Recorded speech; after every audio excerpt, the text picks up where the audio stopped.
Hey there, everyone, and welcome to Twin Movies. I'm Ben Phelps, and I'm joined by my regular buddy in banter. Gabraham Lincoln. Not really. It's really Gabe Dowrick, isn't it? I guess so. I guess you're right. Because every year, Hollywood releases two movies based on the same idea. So we ask the big question, which movie did it better? Today we'll be reviewing two twin movies that reinvented horror legends as 19th century gothic superheroes with steampunk technology. It's The League of Extraordinary Gentlemen versus Van Helsing. Let the bloodletting begin. So as usual, let's kick off this episode with an overview of these twin movies and our flashback to our first encounter with them. On the 11th of July 2003, The League of Extraordinary Gentlemen was released. Here's the synopsis from the Internet Movie Database. In an alternate Victorian age world, a group of famous contemporary fantasy, science fiction, and adventure characters team up on a secret mission. So, Gabe, did you originally catch The League of Extraordinary Gentlemen, which I might just refer to as The League from now on, when it was released at the cinema? And how amazing was that experience? Okay, I'll refer to it as Extraordinary Gentlemen. You call it The League, and I'll call it Extraordinary Gentlemen. Is there a particular reason why we're nitpicking about the abbreviation? No, just to make it confusing. Where was I when I saw this? I don't think I saw this at the movies. I reckon I must have watched this on cable TV in the mid-2000s, just a whole bunch of times, back before, you could actually stream, select a streamable movie, and you just sometimes had to put up with whatever was on. And this was on a lot, and I probably watched it a fair whack. Never enjoyed it, but I watched it a lot. Yeah, I didn't see this film at the cinema. It's one of those curiosities at the time that I was aware of, but just never got round to it. The reviews were savage, and I just thought, what's the point? The characters and the pitch didn't interest me. So I watched it exclusively for this podcast. So all comments will be first impressions review. Wow, wait. So you didn't even see it at all in the mid-2000s? No, not at all. What? Really? Oh. The reviews were so bad, I avoided it. Yeah, but I mean, it's like Sean Connery's last movie. It's Stephen Norrington's movie after the movie he made after Blade. I mean, there was a lot just as a curiosity. I'm surprised you didn't see it at all, even bits of it. The characters just didn't interest me at all. The idea of Tom Sawyer appearing just seemed so stupid. I'm not a fan of steampunk technology at all. I guess when it's done well, it can really work, but I must have been scarred from seeing Will Smith in Wild Wild West a few years beforehand, which was also another Hollywood version of steampunk technology. It just also had a poster that really bugged me. Did this thing where it abbreviated the title to just the letters LXG, I think, like it was some sort of superhero logo. That just really annoyed me. And interestingly, I like the idea of taking historical characters or fictional characters and reinventing them in a different way. And we'll get to that with Van Helsing as well. But for some reason, these particular characters did nothing for me. I hadn't heard of any of them. I mean, Wait, what do you mean, any of them? Well, I had heard of some. You'd heard of Dorian Gray? You know what? I actually hadn't heard of Dorian. Well, I knew of Dorian Gray as a name, but no idea of the character. Tom Sawyer, I had heard of, obviously, as a fictional character, but not in the context of these kind of superhero type characters. But what about Alan Quatermain? Yeah, I'd heard of him as a poor man's Harrison Ford from Poor man's Harrison Ford. Indiana Jones. Sure. Yeah, right. We'll get to that. Why don't we just jump to our just incredible memory of first seeing Van Helsing? I'm more interested in your incredible memory of not having heard of any of these major literary characters, but hey, sure. We'll circle back to that. On the 7th of May, 2004, Van Helsing was released. Here's the synopsis from IMDb. The notorious monster hunter Van Helsing is sent to Transylvania to stop Count Dracula, who is using Dr. Frankenstein's research and a werewolf for some sinister purpose. By the way, that doesn't sound like the synopsis on the back of the DVD cover. That sounds like one of those synopses written by some sort of fan that somehow has risen to the top on the IMDb pool. For some sinister purpose. What is it? No, it's just some purpose. we don't want to get into it here, but no, it's sinister. Spoilers. That's right. Walk me through when and how you first watched Van Helsing. I don't think I saw this one at the movies either. And I think exactly the same. I must have watched this just a bunch of times or watched parts of it a bunch of times. I must have sat through the whole thing at least once. But again, just, you're flicking through TV and you're like, oh, look, here it is, Van Helsing. Let's just watch 15 minutes of this and be reminded as to why I don't like this movie. I don't fucking know. Look, yeah, a bunch of times on cable. That's the best I got. I don't really remember any of them. And, we should actually add that the best time or the best memory of a film isn't always at the cinema. You and I have spoken with great excitement about first seeing a film on a 4:3 ratio TV and VHS quality. And that was actually a good thing. Like, it shaped our impression of the film in the 90s, like a Van Damme movie, for example. Exactly like a Van Damme movie. Well, I think I saw Gremlins at a kid's birthday party. Like, I was a kid, I should add. I didn't just go to some other kid's birthday party. Yes, I watched it, my face pressed up against the window. That's right. But no, you're right. I mean, also, it turns out there was lots and lots of movies even made before we were born. The only way to watch some of those was not at the cinema. Yeah, totally. So they can actually be really formative experiences. Like, I actually recall the pepperoni pizza when I watched Gremlins because it was the excitement of the takeaway meal, the friends around you. It was scary. It was dark. You're young. Your memory isn't dulled by alcohol, and so you actually remember these things. That's true. So that can actually be as much of an impression as seeing at the cinema. Absolutely. And look, if people are interested in that, you do have the Pepperoni Pizza podcast where you talk about your fond memories of pizzas you've eaten. Check that out in all the usual spots. That's on Ben's Patreon. That's right. I call it the Pizza Rewatchables. Oh, nice. So I myself caught this exclusively for this podcast as well. Wow. And I hadn't seen it for exactly the same reasons. Although, to me, the pitch, not the one on IMDb, but the pitch for this, the concept, the high concept of this, I think is fantastic. I'm not really a horror guy. Like, there are those people out there that love that whole era of, I think it was it the Hammer horror years of 1930s British horror characters being brought to life? Yeah, Universal and Hammer, sure. Yeah. I'm not really the target market for that. So I saw this at the time as being something similar to The League of Extraordinary Gentlemen. The reviews weren't great. I was going through a phase where I was probably watching many more challenging films like Mysterious Skin and like edgy dramas, independent American films, and this just seemed like a bloated Hollywood movie. But I'm glad I saw it, for no other reason than this podcast. In fact, I must say, I'm glad I'm seeing these movies that I hadn't seen already for this podcast recording. Not just this particular episode, but in general, because they're those films that for some reason just escape you. You know, when you meet someone and they never saw Star Wars and they explain it was because just life moved on and there was never the right time and everyone had already seen it, et cetera, et cetera. This film is not Star Wars. Let's make that very clear. It's better than Star Wars. It's better than Star Wars. Star Wars is for dorks. So in that case, I'm sort of glad I'm ticking off my bucket list in that regard. Oh, that's nice. Yeah, exactly. Anywho, let's jump to a quick history lesson before our combined review. So how do we get here? Let's start with The League of Extraordinary Gentlemen. So Extraordinary Gentlemen was also promoted, as I mentioned earlier, as LXG. And it's actually based on the first volume of a comic book series of the same name by Alan Moore and Kevin O'Neill. You might recognise Alan Moore. He's the guy behind Watchmen, isn't he? Yeah, and isn't he like a notorious recluse? Satanist? Oh, maybe Satanist, anarchist perhaps. But he's very anti anything he's made being adapted, right?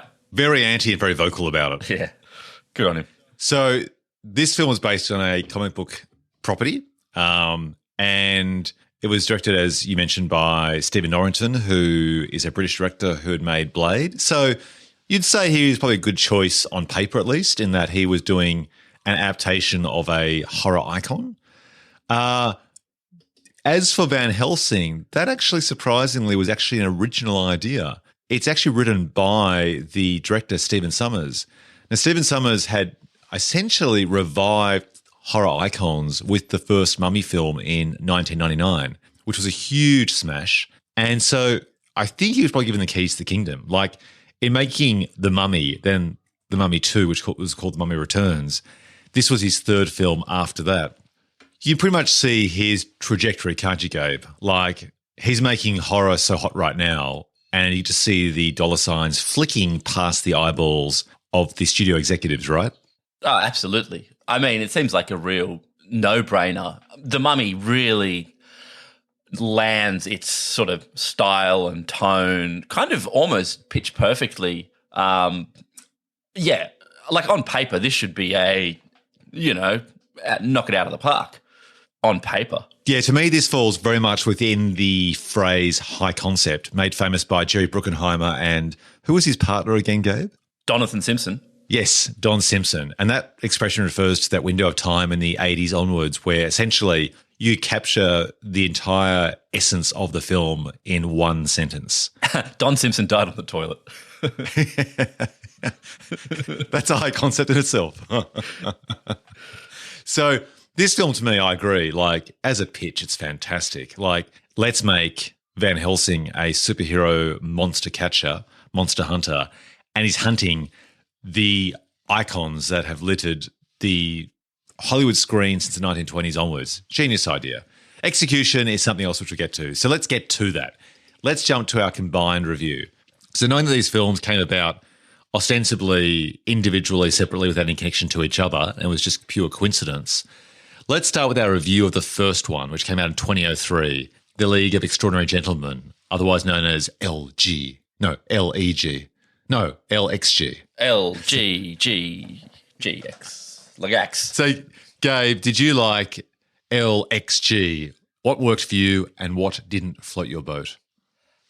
This movie was definitely better in my memory, and parts of me wish it had stayed there. I think it's one of those weird movies that starts. Actually, I don't know if this is like some sort of truism of movies or it's just this movie. I mean, look, it starts kind of interestingly enough for me, but as the movie goes on, it's like time starts stretching, and for every minute you're watching, like it feels like 10 minutes is going by, and it gets worse and worse. It's like an exponential curve of boringness as this movie goes on. Weirdly, both of these movies sort of suffer from it. They're movies which have really interesting setups, or like you're interested to know how the guy will recruit the characters, who these characters will be, what their superpowers are. But then when they actually get into the sort of the weeds of the mystery itself, oh God, it becomes a slog. Yeah, the plotting of this film is really odd. Like, I think with this pitch, this film writes itself. Now, I admit it was written and made before Avengers, before Justice League, two films we discussed in our last podcast episode. But to me, it seems pretty obvious the way you do this, right? You start off showing each of the characters in their own worlds, demonstrating their special skills. You then bring them together, and it's the idea, isn't it, that perhaps they wouldn't ordinarily cooperate, but they have to come together because there's a greater threat to the world. And therefore, this unlikely bunch come together. They'd prefer not to, but they do. And therefore, you have a bit of infighting, tension, and you sort of feel that once they defeat the big bad, they'll disperse and perhaps even go back to hunting or, hating each other. And that this film just misses, to me, that basic element. Now, I do realize in saying that the film might seem predictable if you followed that pathway, but I'm only referring to the first 20 minutes. Like, after that, the sky's the limit to explore the story as uniquely as you want to as to how they take on this big bad together. But to me, it seems pretty obvious. A diverse group of characters, each with different skills that complement each other, and ideally, the weakness of each character is kind of like propped up by the strength of another character. So this villain will be someone who can't really find their weakness because together, in unison, they're stronger. Doesn't that feel like the most obvious way you go about treating this idea? And that way you'd have just out of the gate unique characters who are quite distinct from each other because they have to be complementary to each other, and potentially 5 very different skill sets, which therefore would be, on the face of it, pretty interesting on screen, right? Yeah, I guess so. I mean, and look, I did like the first 20 minutes of this movie. I think there's some weird muddiness in terms of what they're skills are, like who fills what role. Like they keep referring to Mina Harker as her skill is science, but isn't her skill vampire? Like, Yeah, totally. isn't the guy isn't the Sikh bloke? Isn't his skill science? He has like a fucking underwater submarine in like 1899. He has Yeah, that's Nemo. Captain Nemo. His skill should be science, you know. Like Dorian Gray's skill is immortality, but that's the same as vampire. Like it's like weirdly the only one who's kind of got a clear, I guess, skill and drawback is Dr. Jekyll and Mr. Hyde, who has to kind of, you know, fight with his inner self. Like when should he use his ability because his ability comes at a cost, you know. It's all over. And like, what's Sean Connery's whack? Like, what's his skill? He's just old man. Like, he's a good shooter? I don't know. Well, the first part of the film shows him in a fight scene where even though he's about 25, 30 years older than the other characters, he manages to somehow kung fu with ducks and kicks, taking out 5 different younger people. And then you see his real skill, I suppose, which is being a great sniper, where he takes a great long-range shot. Oh, yeah. I mean, is his skill leader? Actually, his skill is having a stunt double. Yeah, maybe, I don't know. It's kind of nebulous. His skill is having a dead son. Isn't the template, though, I mean, if you look at this, it came like a decade before Marvel's The Avengers, but a lot of similarities, right? I mean, Mr. Hyde, Dr. Jekyll are clearly the Hulk. Sure. Right? A guy who's got reasonably ordinary skills, but his leadership is probably Chris Evans, Captain America, and Alan Quatermain, played by Sean Connery. I guess you could say Peter Wilson, who plays, what's her name? That vampire chick? Mina. I guess you could say that Mina and Black Widow are similar. Why? Because they're women? In that they both dress in black. I don't know. Look, that's only similar. That's my joke because they actually don't have anything in similar. But they're dressed in black, and so they kind of like have a dark history. Nice. So I guess you go through and find these various elements, but like they don't appear to have any skills. And the fact that Dorian Gray and Peter Wilson have identical skills is kind of silly. I mean, his is a reveal, but if you're going to keep his secret for so long, at least make the reveal worth it and make it different. I think you're right, though, in that it does really oddly feel like a template for a Marvel movie, and almost right down to what I was talking about, that the longer it goes on, the more kind of numbing the experience. Like, you know, the first half of these movies, there's always so much interesting than the second half that, like we've talked about before, always just devolves into just these endless, boring CG fights. And this is, you know, 2003 when, you know, the CG was less photorealistic, but it was right on the edge of a whole bunch of stuff where they're sort of doing some practically and some CG. And I like some of the practical choices that they made, but God, you know, with this many characters, well, they've got to kind of give each of them someone to fight. So at the end, you know, Dr. Jekyll and Mr. Hyde are fighting their Dr. Jekyll and Mr. Hyde version guy. You know, like Connery's got to fight Roxburgh, spoiler, whatever the fuck. Yeah, and everyone has to have, like, you know, Mina Harker has to fight, spoilers, Dorian Gray. Everyone has to team up and one-on-one fight something. It just feels a bit endless by the end. Which is totally like what you see in Captain America, Civil War, where basically you have someone fighting their equivalent in terms of having a similar skill set, or they're fighting their best friend, like Captain America and Black Widow. I think what's really interesting, maybe this film had to happen for the Avengers to happen, because you just mentioned before the huge fight up between Dr. Jekyll, Mr. Hyde, so the Mr. Hyde character, and his charged up, steroided opposite. That is straight out of the second unofficial Avengers film, The Incredible Hulk, where you have Hulk fighting another Hulk whose name escapes me, but he's got the spikes sticking out of his head. And wait, that's official, isn't it? The Ed Norton one, you mean? Yeah, sorry. Well, I say it's kind of like you're right. It's official, but they switched out Ed Norton, and they don't kind of brag about it in the same way as the other films. So gotcha. It was, I think, 2008, the same time as Iron Man, and Iron Man clearly became the leader of the group, and Ed Norton walked away to make a sequel to American History X. Did he? So no idea. God, I feel like I missed that one. Did he make that film called Leaves of Grass, where he played himself twice, which is the ultimate fantasy? Yeah, but neither is a Nazi. that we know of. Anyway, I feel like this film in some ways did set that template. The huge CGI mess at the end, again, is sadly another template that was set. Having more practical effects helps, and I think they filmed in Prague, parts of Eastern Europe, to try and find locations that just looked authentically of its era.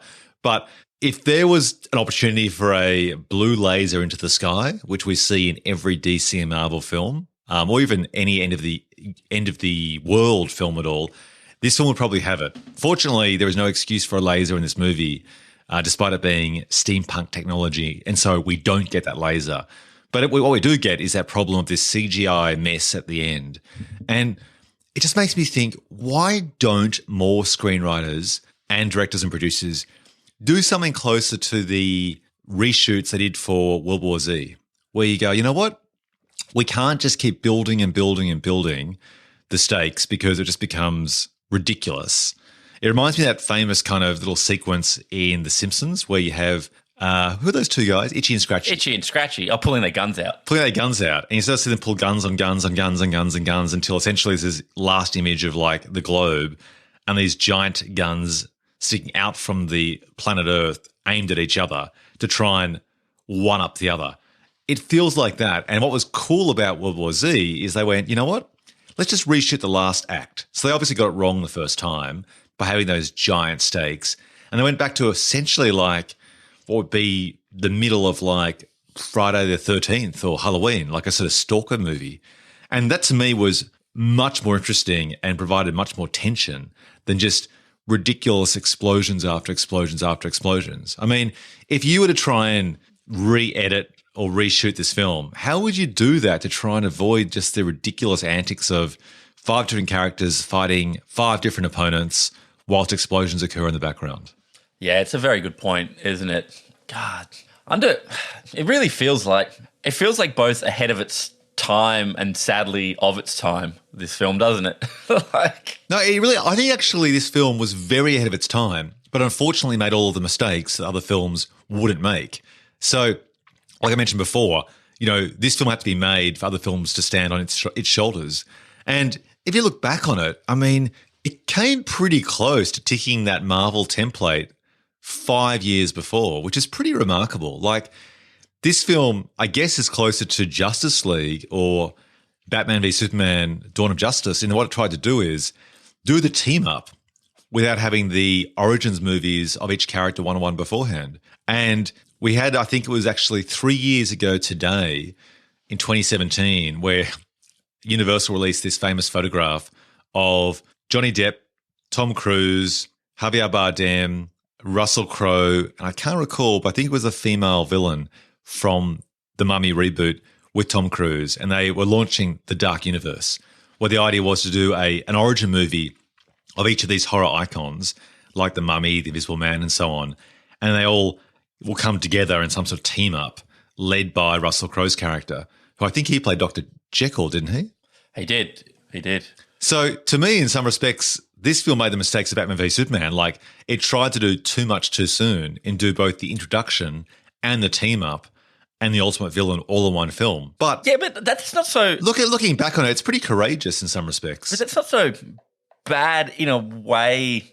Like, I think this film's interesting. Like, you joked before about not having heard of any of these characters, but there's no way you could make a movie now that sort of offhandedly introduces Mina Harker or Dorian Gray or Tom Sawyer and almost expect the audience to go, oh yeah, I'm familiar enough with the novel Dracula to understand that, Mina was Jonathan's husband or that Dorian Gray has a picture in his attic. Nowadays, I think the level of familiarity with books means that there's no way you could have that sort of a liberty, and maybe it's just because we're 16 more years on from whenever the last time someone made an Alan Quatermain movie or wrote an Alan Quatermain book.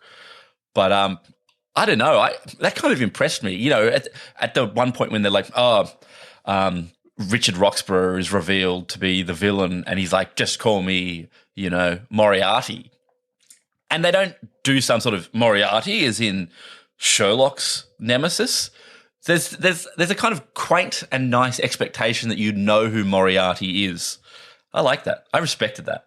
I respect it as well. I like it as well, except I think it failed for that reason because most people just hadn't read the original comic book series.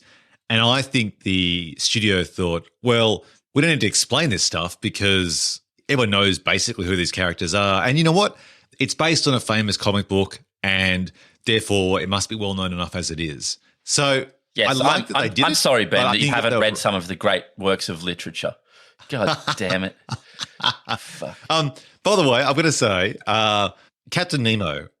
So I don't know the characterization of the character in that particular comic book, but I like the fact that he wasn't someone who resembled like the cartoon version of Aquaman with like blonde hair. I like the fact that he was of Indian heritage, and I like the style, the aesthetics, the cultural touches of his submarine. Having said that, let me say this. It did remind me of that episode of Night Boat on The Simpsons where there's like that boat that's like Kit from Knight Rider. And there's a great part where they're chasing baddies. And doesn't a baddie always say, doesn't Bart Simpson say, man, there's always a canal. There's always a canal, you know. And the idea in this film here that it just happens to be that wherever the baddie goes, it's always got water frontage, always got views. Every week there's a canal or an inlet or a fjord. Yeah, classic Night Boat, the crime-solving boat. That's right. Same thing here. It's like, well, I guess it's convenient that the baddies are always going to see locations because it makes it very easy for Captain Nemo to be helpful. Yeah, that's true. And then speaking of the submarine and the pacing of this movie, there is a sequence where time does stand still, if not go backwards, where I think it's about 1 hour into the movie, they get on the boat and you expect it to be a pretty fast transition to their location. And they probably spend about half an hour just gasbagging. There's like a bonding scene between Tom Sawyer and Alan Quatermain where they take it in turns to shoot a target on the horizon on the ocean. But a lot of talking and doesn't really add anything at all. And I just wondered why they made those choices. Like, I felt they had to justify Captain Nemo's role by having more submarine action, but there was actually no need for it at all, in my view. Yeah, that bit went on. I haven't been so thrilled by a boat ride since the real-time trip to Skull Island in Peter Jackson's King Kong. Actually, that's a lie. King Kong rules. But they do catch a longboat. I can't even recall. Was that like 10 minutes on screen or was it much longer than that? Oh, it's way longer than that. It's like 45 minutes just on the boat. Really? Before they actually get to the island? Yeah, that movie goes for like 19 hours, so they had time to spare. Oh, wow. So, look, overall, they're my thoughts on the League of Extraordinary Gentlemen. I think it was ambitious at the time. I think it made mistakes that others learned from. I liked its ambition, and I kudos for that. I didn't like its execution. I don't think that these are the right characters. I think Van Helsing is a much better example, which we'll discuss in a sec, of doing the same idea. And I also felt a little bit over Prague. I'm not sure if this was shot in Prague, but there was a window of time when everything from Blade 2 onwards was being shot in Prague. And I think I'm over Prague. Prague's a great place to be, but let's just ease up on the Prague. Fair enough. Before we move on, my only other thought with this film is that it's real interesting that if you watched it now and say you were born a few years before this, you would watch this movie and look, we will get to it in the awards, but be like, who are any of these people? Were these famous people? Even Sean Connery, you know, like this is famously his kind of last film, but you'd be looking at this cast going, fuck man, like, you know, Chris Evans was making piece of shit movies back then. Why couldn't they have slotted him in as Tom Sawyer? Like, who's this fella playing Tom Sawyer? Who's this fella playing Dr. Jekyll? Who's this fella playing Dorian Gray? Who's this woman playing Mina Harker? Who are these people? That is so true, Gabe. There's one comment. There's not a familiar face. 100% spot on.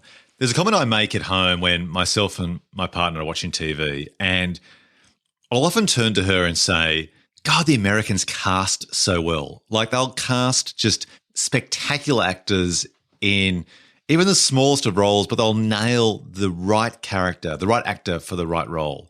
I'm always impressed by that. Like, there's just something incredibly professional and deep in the culture of American filmmaking with casting, particularly for TV. This film here, you've got to wonder how off the mark the casting director might have been, or the director, in choosing these particular actors, because none of them, well, let me step back a bit. Most of them haven't gone on to be particularly successful. In fact, most of them seem to have vanished off the face of the earth. And that's odd to me because these types of films are often an opportunity to discover talent. And you'll often pluck someone from an indie role who's received accolades and awards, even an Oscar, and put them in one of these types of movies and pay them more. Now, apparently, Sean Connery got paid $17 million, his last hurrah movie, which apparently left very little for anyone else. But there are still actors you could have cast who would have taken the same paycheck, but I guess it would have been a better prediction as to their career in Hollywood, which would reflect perhaps them being charismatic on screen or good actors or just fine the zeitgeist. And from a casting point of view, I don't think this film found the zeitgeist in that regard. No, it's like it's cursed. like every role, like there are roles I look at, like Captain Nemo, Mina Harker, the Invisible Man, who's called Rodney Skinner in the film. I could think of a dozen people at the time they could have cast for the same paycheck that would have given the film a longer legacy because, as you say, like Chris Evans, for example, he had 2 cracks at the superhero genre before he nailed Captain America. Like, there are people out there that I would have thought you could push all your chips onto them and bet on them, and that would therefore give the film a better legacy. Like a film you could revisit and go, oh, there's an early version of Chris Evans, a younger version of Mark Ruffalo. And it's actually astounding how few of these actors have kicked on, which I'm not saying is their fault, but it's just such a surprising situation where when you've got a team-up movie, like a heist movie, like a superhero movie, like a man on a mission war movie, you at least expect to recognise 2 or 3 actors who have gone on to become leading men or women in their own right. Yeah, that's right. And look, Van Helsing is only marginally better in this regard. So, let's jump to Van Helsing. Gabe, what did you like about it and what grinded your gears? I should premise this by saying, as I said earlier, I think The Mummy is great. It really hit the mark in terms of what it aspired to be and how it did it. I love Stephen Sommers. I love Stephen Sommers' film Deep Rising. That is an absolute all-time A-grade, B-grade picture. I cannot recommend it enough. Van Helsing sucks. Wow. Okay. Why? Just like everything about it. I hate the tone. Everything feels like it's just off by like 20%. It's like overcooked. It's overcooked tone, overcooked design aesthetic, horrible performances across the board. Whether it's like Roxburgh's ultra hammy Dracula or Jackman's weirdly tired Van Helsing. It's just bad. I don't like the design of the monsters. I like the opening sequence. I like Kevin J. O'Connor as Igor. I don't know, just a lot of it feels stupid. Just stupid. Yeah. Well, tell me this. Do you like the basic premise behind both these movies of a horror gothic steam pump? Steam pump. A gothic, it sounds like a porno. A gothic superhero steampunk tech superhero mishmash. Do you like that as a concept? Yeah, absolutely. I think you've got to be on board. If you're not on board that, neither of these films are enjoyable. But if you can get on board with that concept, then it comes down to execution. It's absolutely execution. And I guess I get what Sommers was going for. It just sort of moves the dial away from where The Mummy landed and pushes it into a territory where I guess it kind of just doesn't quite work. It's too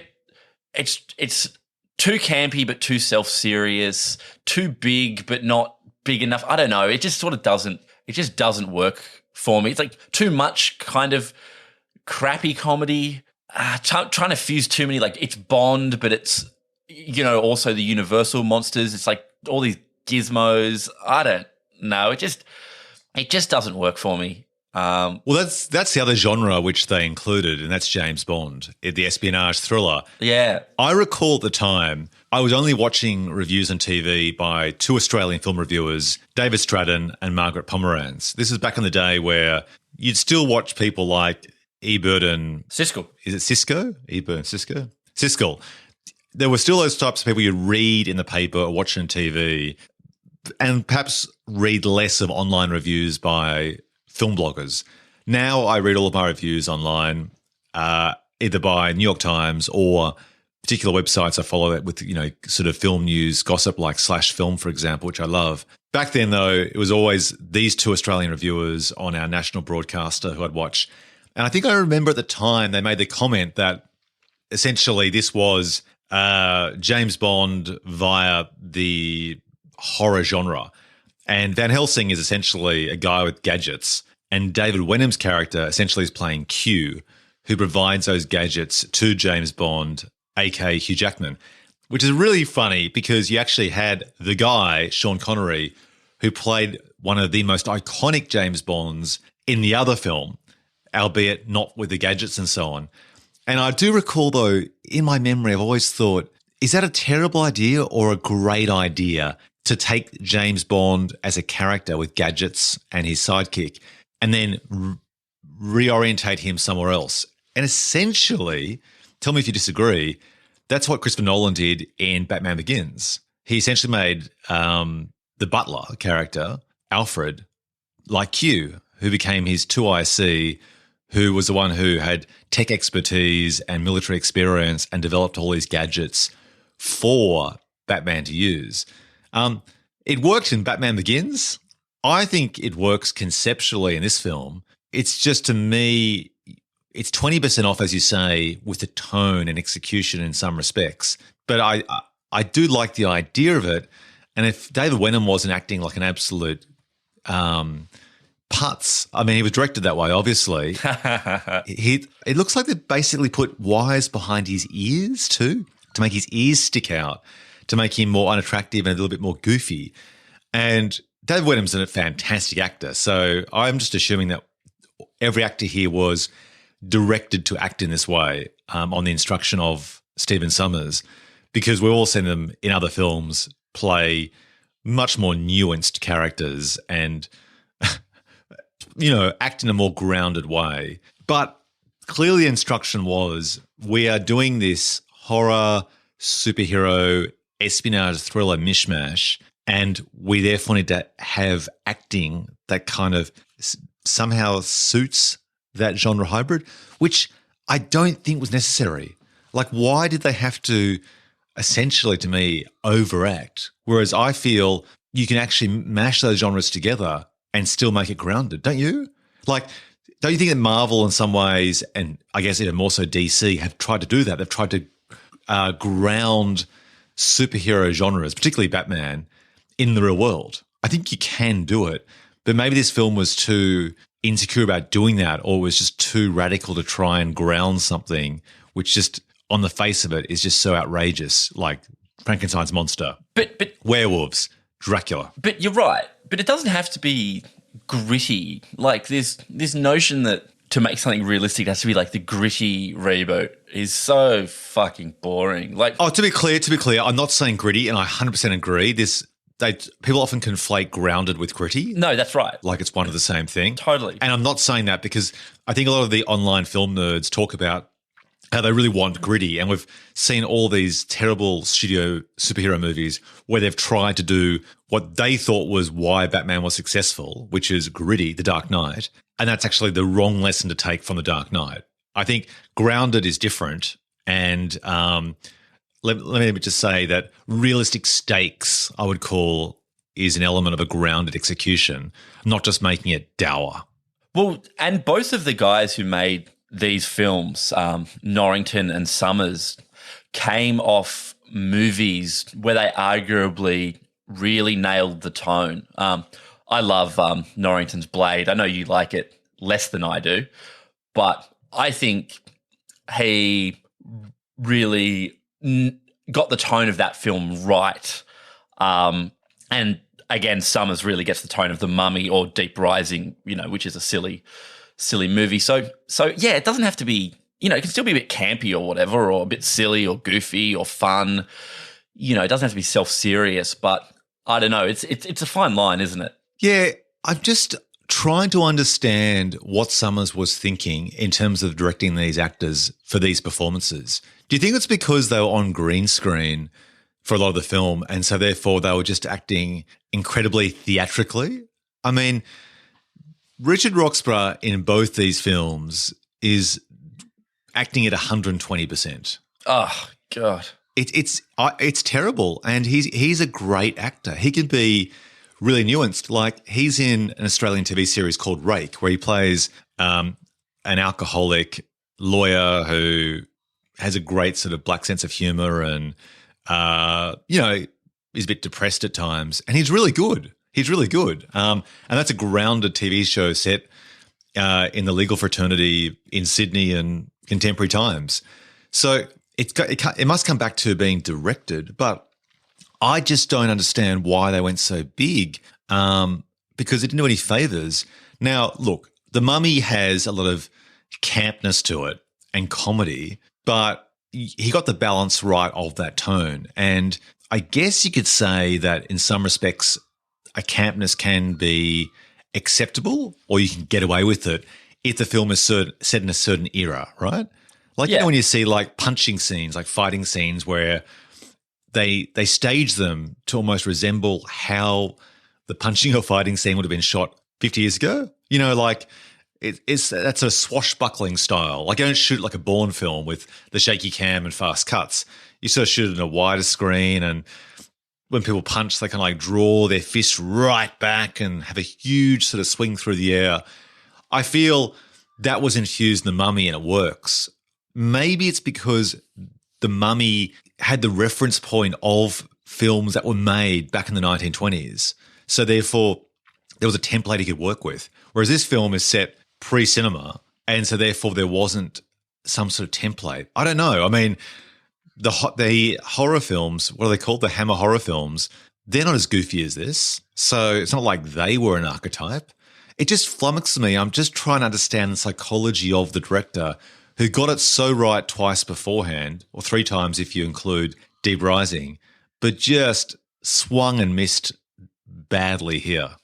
Yeah, I think it's just choices. Like you say about Roxburgh, he's a great actor, so it's no slight to him. We can only assume that he was asked to behave in these ways, but God damn it, if you were writing a list of the worst on-screen Draculas, he would be at the top of that, or very near the top of that list. Christ, he's terrible.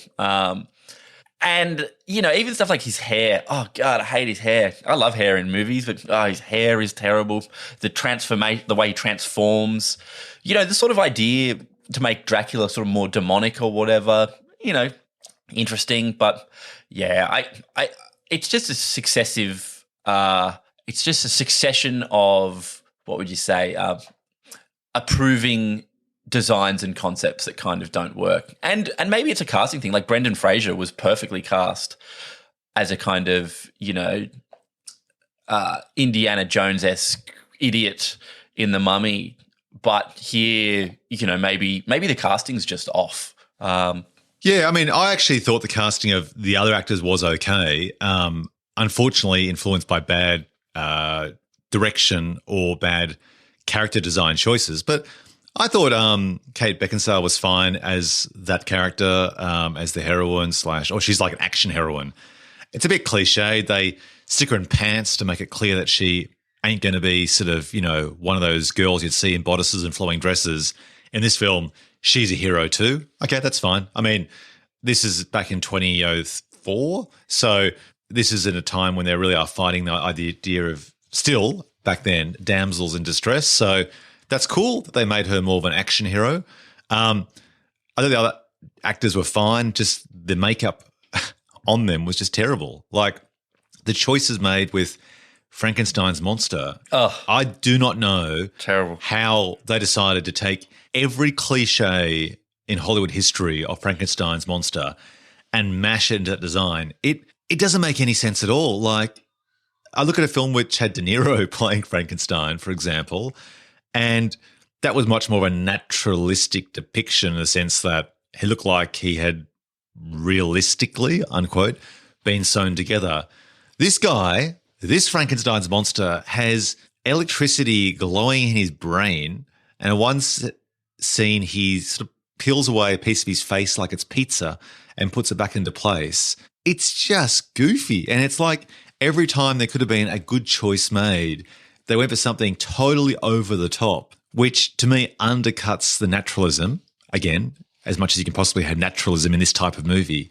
You know what it is? It's about the rules of the movie. You can have a far-fetched superhero movie, a far-fetched horror movie, but as long as the rules are consistent in that world, you'll go with it. The problem with this movie is that the rules are never established, like gravity and so on, and therefore the rules just change throughout the film. And I sort of feel it's the same with character design. Like, you set up this guy as having practical James Bond-esque gadgets. Okay, cool. And then when he kind of like uses them, they kind of are an extension of real life. Like when he fires his machine gun, what do you call it? Like a crossbow? Oh, yep. Like, it's fictionalized, but you can kind of go with it, right? Like, you go, okay, I've seen crossbows, I've seen machine guns. This is like a steampunk hybrid of that. You kind of go with it. It makes sense. I don't think you question the reality of that particular weapon. But then you see the head of Frankenstein's monster with the glowing electricity in it, and it just doesn't match that world in any way. Am I being too harsh, or what do you think about the rules of the game, the rules of the genre? If you're going to do a genre mash like this, you've got to be really clear on which parts are elevated and which parts are grounded, and keep that consistent throughout the film. I think you're totally right. And both of these two movies have this issue. Like, steampunk, I guess, is kind of interesting, but both of them sort of suffer from that thing. It's like, oh, why would anyone want to watch a movie set pre-20th century? Well, let's just shove machine guns into them and just have Connery go, automatic weapons? Because if they're firing, lever action rifles, people will get bored. It's just like, no, you can make your old-timey shit thrilling. You don't have to make your crossbow some sort of hand-cranked fucking machine gun crossbow. But, I think it was just a reaction to the times. And it was interesting, like you say, about Beckinsale, because she was also in a Vampires vs. Werewolves Leather Pants movie that came out at the same time as this. If we're doing, what would you call, what's a third twin called? A triplet? Is that what it's called? There you go. Triplets, yeah. Triplet movies. This is one of those rare triplets where, what was that one called? Underworld. Underworld, yeah. Which actually was very successful and went on to have 4 films, actually. So you'd argue that it got it right in terms of what audiences wanted and found that balance between a Romeo and Juliet romantic genre, as in like, star-crossed lovers, meets action, meets horror. I would say, though, that interestingly, it probably did get what it set out to do more right than these ones, in that even if its tone or style looks like some shitty Evanescence music video or something like that, I don't know, some sort of crap like that, it is the, there's probably a reason why they made 3 more of those and no more Van Helsings and no more League of Extraordinary Gentlemen. Well, they did make the Van Helsing TV series, so clearly they thought there was something to that. I've got to say, and again, this is the conflict I have, I do think the concept of Van Helsing is a great concept. Even if you actually haven't heard of the character Van Helsing, therefore you can't appreciate the reinvention of that fictional character. The idea of Van Helsing being a monster hunter. I mean, there's actually a film elsewhere in IMDb you can find called Monster Hunter, and you call the film Monster Hunter. But the idea of having someone who is like a James Bond or a Clarice, what's her name from Silence of the Lambs? Clarice Starling. Clarice Starling. Like the idea of having someone as a serial killer hunter or a monster hunter, the person who is the best of the best, Morgan Freeman from Kiss the Girls, like the idea of having someone who is the best of the best chasing down the worst of the worst. I love that. Like credit where credit is due to Stephen Sommers, and he's gone, let's just take that and transplant it to the horror genre, and we'll make a fictional character, Van Helsing, who doesn't have these attributes. We'll just kind of like redesign that character to do that. That's cool. And I just think if they had got it right, they could have actually had 3 more films like Underworld. And I think the TV series being made kind of validates that there is a good idea there if you can get the execution right. Okay. Are you talking about the 2019 TV series? Wasn't there one in 2016 as well? I don't know. There you go. So yes, you're right. But like this movie, though, if you say that in this movie they use up Dracula, they use up Frankenstein, they use up werewolves, they use up Dr. Jekyll and Mr. Hyde in the opening sequence. In the sequel, you've actually burnt through all of your big ticket Universal monsters. I guess who have you got left? You got Van Helsing go and fuck up the creature from the Black Lagoon. Yeah, actually, you're 100% right. And that's the issue in having a film like Extraordinary Gentlemen, where basically you risk in not having the origin story. You burn up everyone in the team up. There's nowhere to go afterwards because you've used your big bad, your big villain already.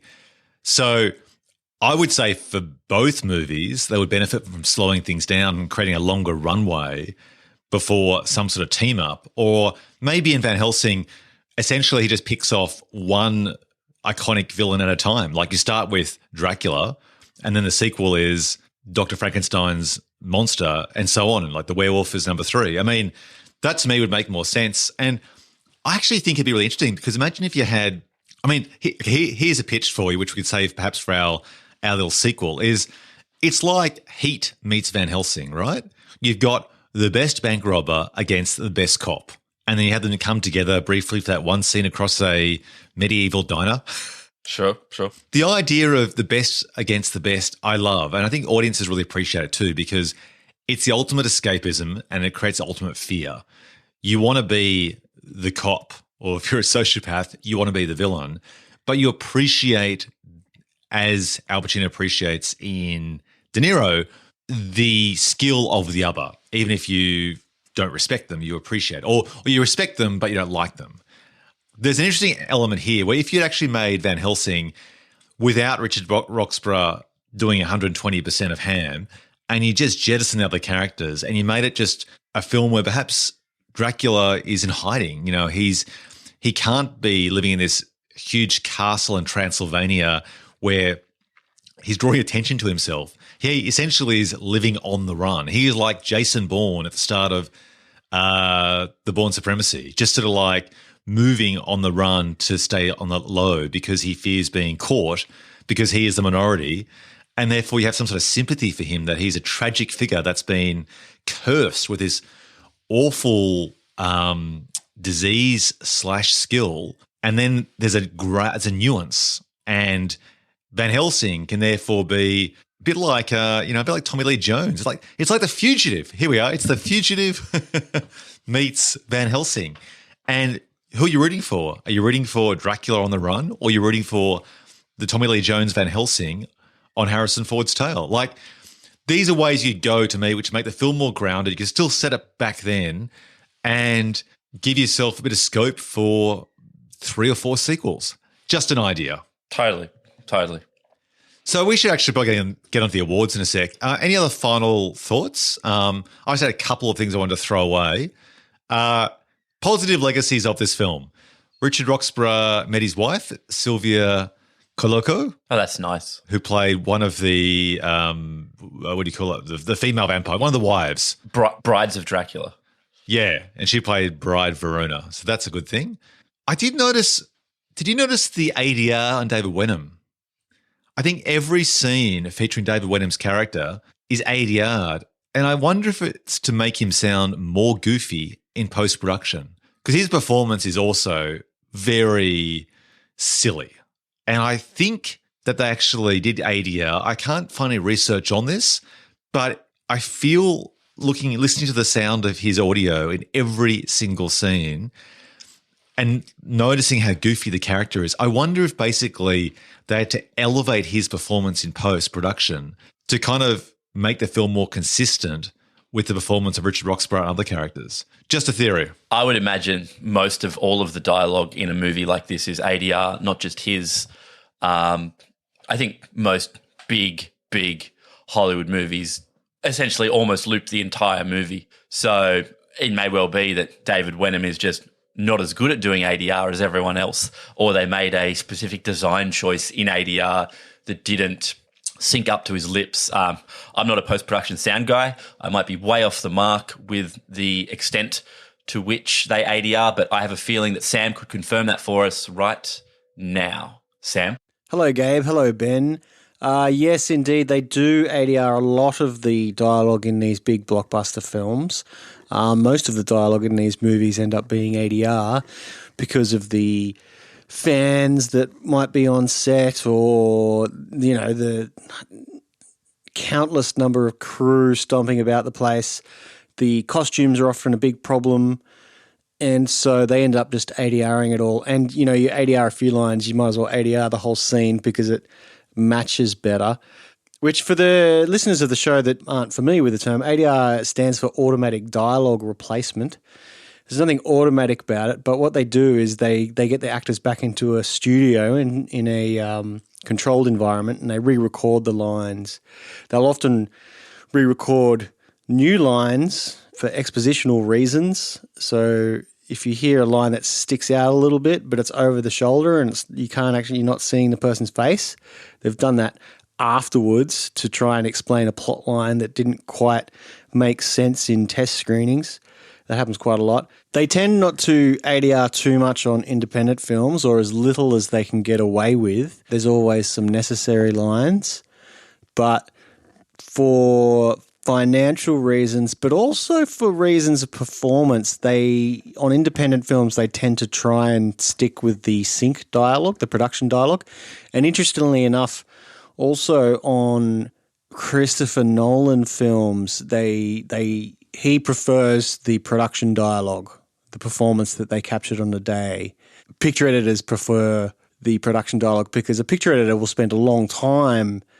They're not only picking the best take visually, but they're picking the best take in terms of performance, in terms of the dialogue delivery as well. So typically Christopher Nolan, Clint Eastwood, and Tarantino don't use too much ADR.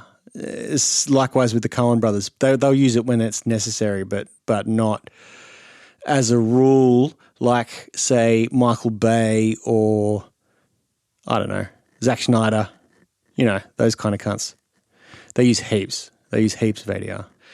In this case, I would suggest David Wenham has been directed to act that way, and if he didn't act that way during the shoot, then, you know, I pity the poor dialogue editor who tried to fit the dialogue in his mouth. Because even if you're saying the same words, if you deliver them in a different way, they won't fit in your mouth, and you'll get a very uncanny valley feeling behind it. So I hope that clarifies for you. Enjoy the rest of the pod. Thanks, guys. Anyway, thanks, Sam, for that. Thanks, Sam. Oh, really appreciate it. Thank you, Sam. It cleared that up. So, Gabe, we should just wrap up our combined review here. Are there any final thoughts you had as to which of these two films did a better version of a gothic horror superhero genre? Did either of them do it better? I mean, you know, I felt like we've been quite hard on these movies, or I've been particularly hard on Van Helsing. There is some nice filmmaking in both of these pictures. You know, the opening sequence of Van Helsing, I think, is pretty nice. And there's various little set pieces in The League of Extraordinary Gentlemen that I think work well. So, you know, I think as far as these films go, they're worth watching. Like, I've seen both of these movies more than once, so I'd never regret having seen them. To be honest, I don't think either does anything better than the other, and that they both sort of miss the mark for much the same reasons, you know? they're just both a little off. And both films come from filmmakers with much better versions of movies like these within their oeuvre. Tell me then, which film has aged better? I'd say The League of... No, I'd say Van Helsing. No, I'd say both of them. I don't know. I feel like both haven't aged particularly... Both were harbingers of things to come, like you said, but neither aged particularly well for me. What do you reckon? Yeah, I think they've both aged badly. I would probably say Van Helsing has aged better just because of the concept. So the film itself hasn't, but the concept has. And that's evidenced by the fact that they've looked to remake this as a character. So that sort of speaks to perhaps its popularity or the potential of the concept in contrast to LXG. LXG. How about any missed opportunities or plot holes? Can I start with Van Helsing? This is a ludicrous plot hole and makes no sense at all. But spoilers for those who have not yet seen Van Helsing. There is a plot point that is pivotal to this film where Kate Beckinsale's character's brother is turned into a werewolf by Dracula, and Dracula ostensibly surrounds himself with werewolves to use to defend him, even though that werewolves are his kryptonite and the only character or creature that can kill him on Earth. Okay? Please explain to me how that's a smart decision for Dracula to make. It makes no sense at all and just seems a plot convenience so that when, again, spoilers, Hugh Jackman's Van Helsing is bitten by that character, becomes a werewolf himself, Hugh Jackman can be the guy that takes Dracula down. It's dumb. Thoughts? Yeah, that's silly. I mean, the idea that Van Helsing was once an angel and he's been wandering the earth like Kane in Kung Fu, solving this sort of mystery. I mean, I guess it's emblematic or indicative of the film being kind of overstuffed. Like, it wasn't enough just to be like, hey, he's Van Helsing, the famous vampire hunter. He also has to be some fucking descended angel. Yeah, exactly. I guess it's a way of trying to make him more mythical, like if in some respects in Zack Snyder's adaptation of Superman, he's made as a Jesus-like figure. In some ways, in making Van Helsing an angel figure, it makes him, I guess, a form of immortal that is the good version opposed to the living dead version. Yeah. Look, I don't know. Marrying those things doesn't work. Like, if you just want a good archangels battling for the souls of man, just go watch the Prophecy, That movie rules. I love how you basically give tips to our audience as to other films they could see. Not these films, but films that do this better. Yeah, totally. Look, if you come away from listening to this and you can watch two movies, don't make them The League of Extraordinary Gentlemen and Van Helsing. Make them The Prophecy and Deep Rising. All right, before we move on to trivia, just really quickly, which Dr. Heckle, Mr. Hyde? No, Dr. Heckle? Heckle and Hyde. Jekyll and Hyde? Did you like more? Because these films, I do think, do suffer from bad CG or CG of the time in the early 2000s. And some of the scenes where Stephen Fleming is walking around with these droopy arms that are either really unanimated practical arms, which just look silly, just hanging off the body, or they couldn't afford to animate them in CG. But they're both very, let's just say, distinct, and the directors made choices for the design of Mr. Hyde. In my view, they're both terrible. Weirdly, my memory of Van Helsing before I rewatched these films was that Jason Fleming was the Jekyll and Hyde in Van Helsing, or that was the design. I got the character kind of confused. I quite like Jekyll and Hyde in LXG when they've done the more practical effects, and he's clearly just in some giant muscle suit standing on, I don't know, like a couple of apple boxes or something. I reckon it's really funny and cool. That muscle suit reminds me of the depiction of Bane in, I think it was Batman Forever. Do you recall that one? Or maybe it was Batman and Robin, where in the late 90s. He inflates. He inflates, that's right. He basically has he looks like essentially he's wearing like a balloon outfit or something. Yeah.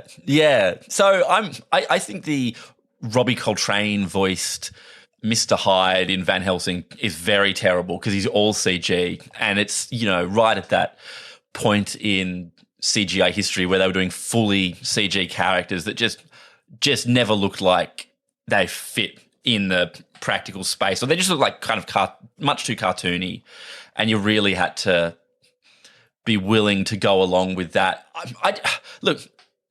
I guess this is another prime example of, I just wish they in Van Helsing had cast an actor to play like a big guy, just a real big guy. So I'm going to vote for LXG because at least they put him in a stupid ass inflatable suit sometimes. Yeah, I agree with that. All right, let's move on. Let's do our trivia and then our box office. So let's go with the behind the scenes making of Little Did You Know. So let's start with LXG. So what we haven't discussed is director Stephen Norrington had such a hard time with this movie that he announced at the time he'd never direct another movie again, and he hasn't. Wow. Which is quite remarkable. So we'll say that for one of the awards. Reportedly, he didn't like the studio supervision and was uncomfortable with the large crews, which is odd given that he'd made Blade beforehand. So that's interesting. And apparently at the premiere, when Sean Connery was asked where the director was, as he wasn't there, he responded, check your local asylum. Ha. So apparently Sean Connery, earning his $17 million, who also said he didn't understand the script at all and had no idea what he was doing, clearly decided to go out with one last hurrah with a big bag of money, didn't understand the script, the characters, this genre mash, and didn't get on with the director. So I think he was going to retire anyway, but this film may have accelerated that. Yeah, I mean, apart from doing the voice work in one animated movie 8 years ago, Connery, he really drew a line under this one, didn't he? It must have been interesting for him because I suppose, Entrapment would have had some visual effects, or maybe the Avengers would have had some visual effects. But this was probably definitely felt like the dawn of a new era of filmmaking. And he just went, nope. Same for me. I don't want to sit on in a fake car as some grips, shake it in front of a green screen reacting to a tennis ball going, they're over there. Whoa. Oh, and he just went, fuck it. No. Well, apparently, you know how these things are often blown out of proportion, and so it's alleged, and it's Hollywood legend. Apparently, Empire magazine actually asked Jason Fleming if those bust-ups between Connery and Norrington were as bad as reported, and Fleming actually said they were worse. He said there was this one scene at the end of a take, Connery shouted to Norrington, what, you want me to walk down that road again, like a second take? And Norrington replied, for $18 million, I don't think it's too much to ask you to walk down a road. I mean... to which Connery's reply was unprintable. Norrington's right? Totally. That's right. The only other curiosity I should mention is that one of the reasons why Hollywood loves these characters is because, of course, they have fallen outside copyright because they're in the public domain, which means anyone can remake them. But apparently that excluded the character of the Invisible Man created by H.G. Wells. So that character had to be renamed in the movie and couldn't be called the Invisible Man, just an Invisible Man. That's funny. It is. You can't be the, you have to be an. That's right. Okay. Yeah, exactly. Sure. Now, jumping on to Van Helsing, this film didn't suffer in the same way from any fights and arguments. I couldn't find anything else interesting in relation to what went wrong. It appeared that what went wrong were just choices made. Nothing that was particularly bad. I thought it was interesting, though, that we talk about the idea of a film being engaging on the concept, even if the execution wasn't that good. This film made $65 million in its first week of North American DVD sales. Wow. Pretty amazing, right? Wow, yeah. Which means I guess this film was released at a time when DVD sales were incredibly popular and it traded off that. But in terms of like making up for the budget at the box office, that's like to me really impressive. Wow. Yeah. I suppose I'm almost surprised. I guess this was just before the era of, they could have pumped out a whole bunch of like DTV sequels, just like starring Costas Mandalore or something as Van Helsing, some C-grade ring in and just done a whole bunch of like real cheapies, I would have watched the shit out of them. All right, let's jump on to casting woulda, shoulda, couldas. Couldn't find much here, but it did appear that Stephen Summers was apprehensive about casting Kate Beckinsale because she was an Underworld, but eventually changed his tune. But he obviously was aware that there'd be a similarity in having, you know, a Dracula here and a Dracula there and so on. So that's interesting. He at least acknowledged the similarity between the films. But other than that, it appears that they got everyone they wanted. Although, interestingly, before Wenham was cast, you're not going to believe who was considered for the role. And I'll give you a clue. Famous Australian who threw a shrimp on the Barbie. What? No way. Yep, totally. Oh, man, imagine this movie with Paul Hogan. Fuck. Yep. The other interesting thing is that Michael Bay was at one point considered to direct the film, but he went on to direct The Island instead. What would a Michael Bay version be like of this, do you think? I'd watch that too. Yeah, I would too. I mean, I'd watch the Michael Bay version of anything. I agree. Almost like the classier it is, the more I would want to watch it. I'd just like to see Michelangelo de Bay just ruin shit with his, you know, or elevate it, because it can go each way with Michael Bay. And one more fact for you about Van Helsing. You mentioned the character designer, Mr. Hyde, who was an all-CG character who appears at the very start of Van Helsing. There was something familiar about that character I couldn't quite put my finger on. And the design of the character was actually based on the French professional wrestler, Andre the Giant. Oh, okay. Yeah, interesting. So once you hear that, you can kind of see it. Yeah. Although I don't think the execution of that was close enough to realise it at the time. Totally.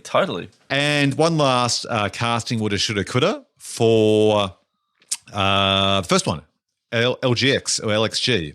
What do you call it? The League of Extraordinary Gentlemen.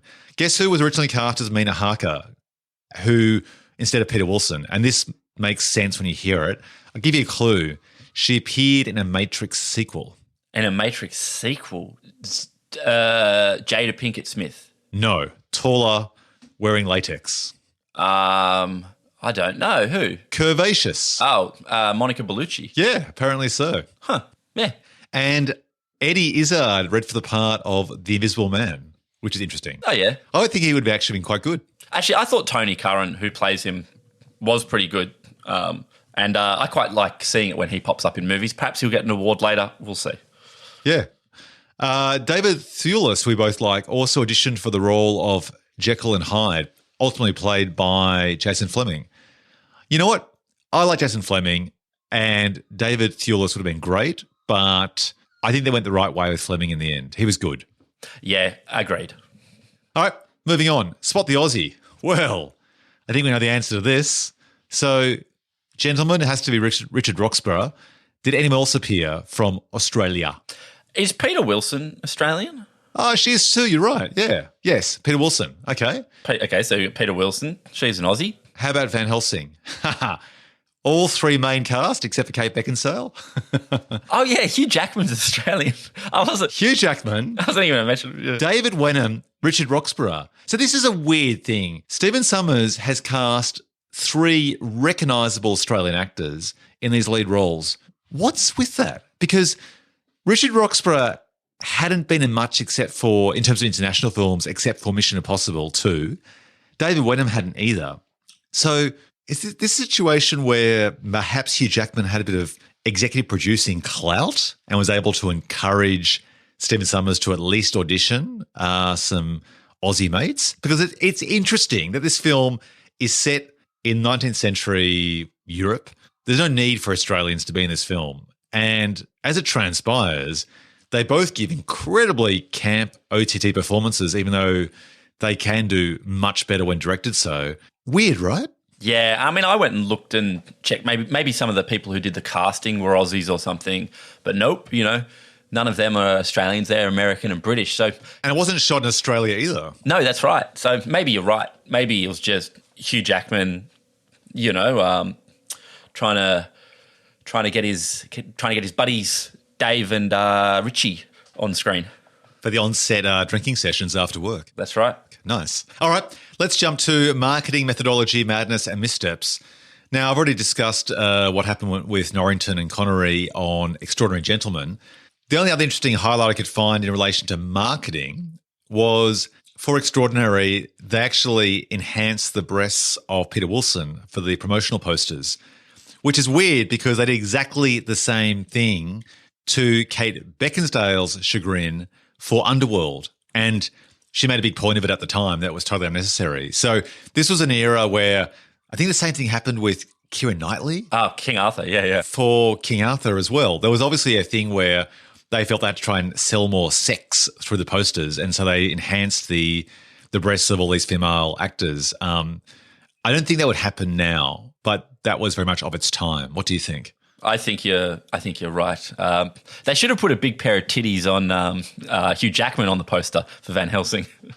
Oh, those big plump pecs of his. Yeah. All right, let's jump to the box office. So, which movie was the box office champ? Have a guess. Look, I have no idea. Given that you told me how much DVD sales Van Helsing did, for all I know, it did gangbusters at the movie. I don't know. No idea. Well, Extraordinary Gentlemen cost $78 million. It made 66.5 in the US, another 113 internationally, for a grand total of $179 million off a $78 million budget. So there's a reason why they didn't make a sequel. In contrast, Van Helsing cost a whopping $160 million to make. Wait, what? Yep. This is in 2004 as well. Wow. So that's like $230 million now. Yeah, but just think about it. Stephen Sommers has made the two Mummy films. He's got Hugh Jackman, who had just come off the first two X-Men films. You can see how they would have given him a lot of money and toys in the toy box to play with. But that's a bigger budget than Battleship.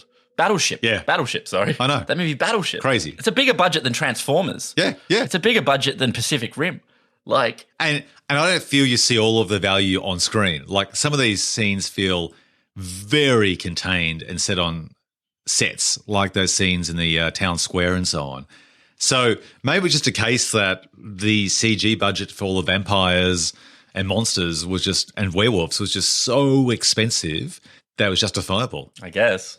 Anywho, it only made $120 million domestically in the States, plus $180 million internationally, for a grand total of $300 million worldwide. So on a budget of 160, not so crash. Not enough. All right. Let's jump to Rotten Tomatoes. Which movie impressed the critics? Have a guess. My guess would be neither of these two films impressed the critics. Yeah, that's right. Extraordinary Gentlemen tanked with 17%. Wow. On the tomato meter from 183 critics.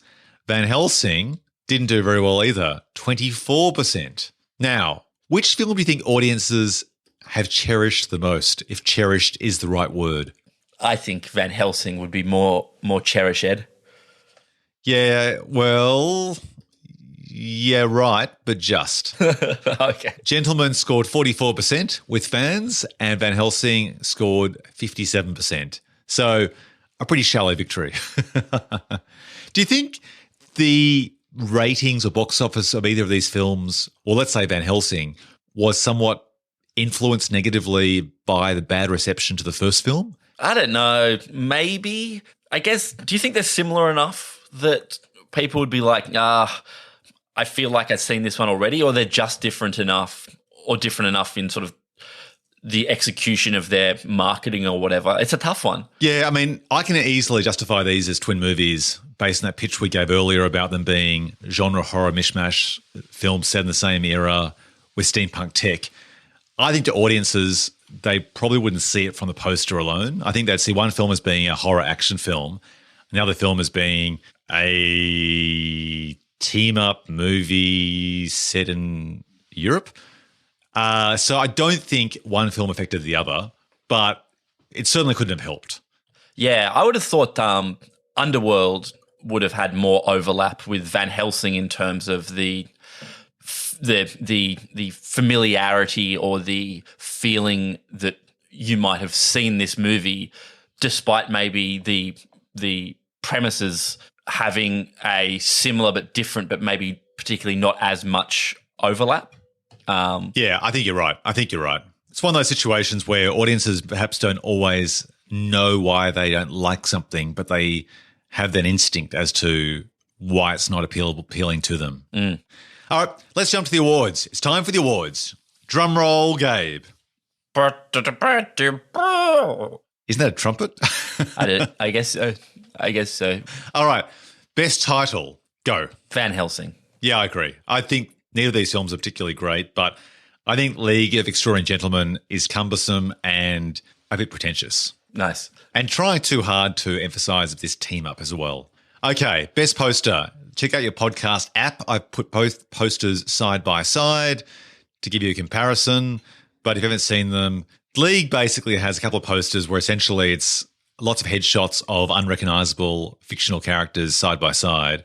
Hardly inspiring. In fact, I'd say it's a terrible poster, not to prejudice your choice, Gabe. Van Helsing, to me, gives you a closer sense of what this is. It has Big Hugh with a hat and a cape, like Matrix-inspired leather cape or leather coat, with a crossbow. And as we know from The Walking Dead, crossbows are cool.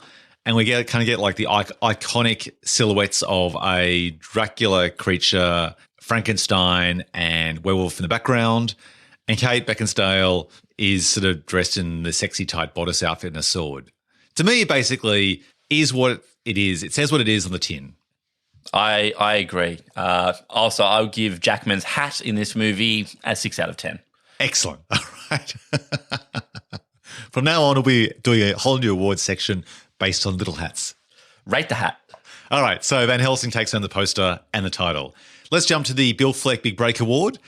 Just like Billy Bob and Ben Affleck jumped from indie films into the Hollywood big time when they starred in Armageddon, who got their big break in these twin movies, starting with Extraordinary Gentlemen? Did anyone get a big break? Because I would say that the guy playing Tom Sawyer, Shane West, got a big break, but didn't actually take advantage of it. So he might get an award later on. Yeah, it's funny, isn't it? A lot of these actors in this sort of have an overlap between, for many of them, this was their big break, but for many of them, it was also the short plank that they were made to walk off and fall from quite a high distance. Like you say, Shane West, who played Tom Sawyer, Stuart Townsend, who played Dorian Gray, Peter Wilson, who played Mina Harker. Maybe this was Jason Fleming's first big movie, although he'd been quite memorable in, Lock, Stock, but perhaps that's exactly what we're talking about here. Maybe Nazarin Shah, who played Captain Nemo. Nazaruddin Shah? Yeah. Yeah, maybe. I mean, okay. And who have we got on Van Helsing? I mean, this was definitely Wenham's big Hollywood break. He'd gone from Australian, noodling around in Australian movies for a while to this. Same with Roxburgh, Dickie Rocks, Well, Roxburgh got his break, I'd say, in Mission Impossible 2. So yeah, but he was just a goon in that. He's just henchman, the number one henchman, South African guy. He doesn't have any, Excuse the pun about being cursed, but if you look at the cast of Van Helsing, it's not that dissimilar to Extraordinary Gentlemen. Like people who didn't kick on, like Will Kemp, who played Vilken, like plenty of actors who didn't take advantage of their opportunities. The three brides have seemingly had zero careers given the opportunity of this career afterwards. So I don't know. Do we say, Kate Beckinsale? Could it be her opportunity? Was this before she did Underworld? Underworld came out in 2003, I think. So Underworld would be. I'd say give it to the entire cast, bar Connery for the League of Extraordinary Gentlemen. They all got a big shot. And like you say, when we get to the award of people who didn't capitalise, just give it to them again.